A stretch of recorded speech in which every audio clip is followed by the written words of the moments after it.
ایک وقت ہمارے اوپر بھی آنے والا ہے کہ لوگ ہمارے لیے جمع ہو رہے ہوں گے. یہ وقت تو آنے والا ہے، اس کے تو چھٹکارا نہیں ہے، اس سے تو خلاصی نہیں ہے، کوئی بھاگ سکتا نہیں ہے، موت سے تو فرار نہیں ہے. تو آج وہ نہیں ہیں، لیکن ان کا سعادت مند بیٹا ان کی یادوں کے چراغ کو روشن کیے ہوئے ہے. ورنہ میں ایسے بیٹے بھی دیکھے ہیں جنہوں نے اپنی سکی ماں کا جنازہ نہیں پڑھا. آپ کہیں گے کوئی ایسا بد نصیب بھی ہو سکتا ہے، جنازگاہ میں گیا ہے لیکن وہاں جا کے کھڑا رہا ہے، جنازہ نہیں پڑھا. آپ کہیں گے کہ ایسا بد نصیب؟ میں نے کہا ایسے بد نصیب آپ نے بھی دیکھے ہوں گے. یہ کون سے بد نصیب ہیں؟ یہ وہ بد نصیب ہیں جنہیں جنازہ آتا نہیں. ساری زندگی لوگوں سے فراڈ کرتے ہیں، اور جب اپنی ماں مر جاتی ہے، اپنا باپ فوت ہو جاتا ہے، تو یہ فراڈ پھر وہ اپنی ماں سے بھی کرتے ہیں، اپنے باپ سے بھی کرتے ہیں.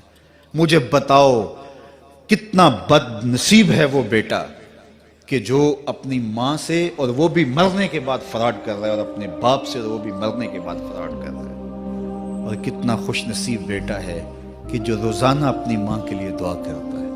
اور میں کہتا ہوں اگر بیٹا نمازی ہوگا، بیٹی نمازی ہوگی، اہتمام سے دعا نہ بھی کرے، دن میں کتنی مرتبہ کہے گے ربنا اغفر لی ولوالدی، اے اللہ مجھے بھی بخش دے، میری ماں کو بھی بخش دے، میرے باپ کو بھی بخش دے. اور جب بندے ہاتھ اٹھا کے دعا مانگتے ہیں اللہ خالی ان ربکم حیی کریم یستحیی من عبدہ اذا رفع یدیہ ان یردہما صفرا، تمہارا رب حیا کرنے والا سخی ہے، کریم ہے. بندے جب اس کے سامنے ہاتھ اٹھا کے دعا مانگتے ہیں، اللہ فرماتا ہے مجھے شرم آتی ہے ان کے اٹھے ہوئے ہاتھ خالی کیسے موڑ دوں. انہوں نے میرے سے مانگا ہے، میں بھی نہیں دوں گا تو کس در پہ جائیں گے. میں ایک دیہاتی بات کرنا چاہتا ہوں. اتنے لوگ جتنے آپ یہاں بیٹھے ہیں، اتنے لوگ اٹھ کے کسی دنیا دار کے ڈیرے پہ چلے جائیں اور اس سے کچھ مانگیں اور وہ دے سکتا بھی ہو، تو کیا وہ آپ کو خالی لوٹا دے گا؟ وہ کہے گا ڈیرہ داری کی شان کے خلاف ہے کہ اتنے لوگ دروازے پہ آ گئے اور ان کو خالی موڑ دوں. تو جب تم اتنے بڑے ڈیرہ دار ہو اور تمہیں اتنی غیرت ہے کہ اتنے لوگوں کو خالی نہیں موڑتے، تو کریم خالی موڑتے. آؤ تو صحیح اس کی چوکھٹ پہ جھولی پھیلاؤ تو صحیح.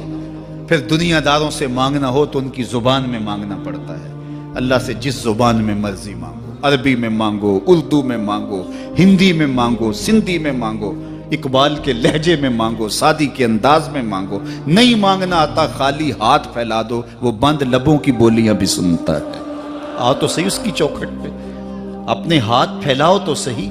دنیا داروں سے مانگے تو ناراض ہوتے ہیں، خدا سے نہ مانگو تو ناراض ہوتا ہے. اللہ کل ما یابو بکم ربی لولا دعاؤکم. آؤ نا اس کی چوکھٹ پہ، دستے طلب دراز کرو. دنیا داروں سے مانگنے کے لیے وقت چاہیے. اس وقت تو صاحب سوئے ہوں گے، اس وقت تو ناشتہ کر رہے ہوں گے، اس وقت تو بیوی بچوں کے ساتھ مشغول ہوں گے. لیکن اللہ سے جب بھی مانگو، پچھلے پہر کنڈی کھڑکاؤ، در رحمت کھلا پاؤ گے. دن کو مانگو، رات کو مانگو، مانگو تو صحیح، وہ تو اتنا کریم ہے. اچھا بت کو سامنے کھڑا کیا ہے اور زلیخا ہاتھ جوڑے بت کے آگے پکار کرتی ہے، روزانہ سے شام کھڑی ہو جاتی، یا صنمی یا صنمی، اے میرے بت، اے میرے بت، بچھڑا ہوا یوسف ملا دے. سحر دم تک پکارتی رہتی. عمر بیت گئی، چہرے پہ جھریاں آ گئیں، بڑھاپا طاری ہو گیا. ایک دن رات کا پچھلا پہر ہے، بت کے آگے ہاتھ جوڑے یا صنمی کا وظیفہ پڑھ رہی ہے. اچانک نیند کا جھٹکا آ گیا، زبان بل کھا گئی، بولی یا سمادی، یا سمادی. کہا جبریل جلدی جا، یوسف کے گھوڑے کا رخ موڑ دے. یا اللہ تجھے تو نہیں پکار رہی، وہ تو بت کو پکار رہی ہے. زبان بل کھا گئی، یا صنمی کی بجائے یا سمادی کے لفظ زبان پہ آ گئے. کہا جبریل اتنا عرصہ ہوا بت کو پکارتے ہوئے، اس نے کوئی جواب نہیں دیا. آج جیسے بھی اس کے لبوں پہ میرا نام تو آیا ہے، اگر میں نے بھی جواب نہ دیا، میرے اور بت میں فرق کیا ہوا؟ تو آؤ آج کی اس مجلس میں ہم ان کی والدہ کے لیے دعا مانگیں. اے عرش کے مالک، ان کی والدہ کو حضور کی ماں کا صدقہ جنت کی بہاریں عطا کر.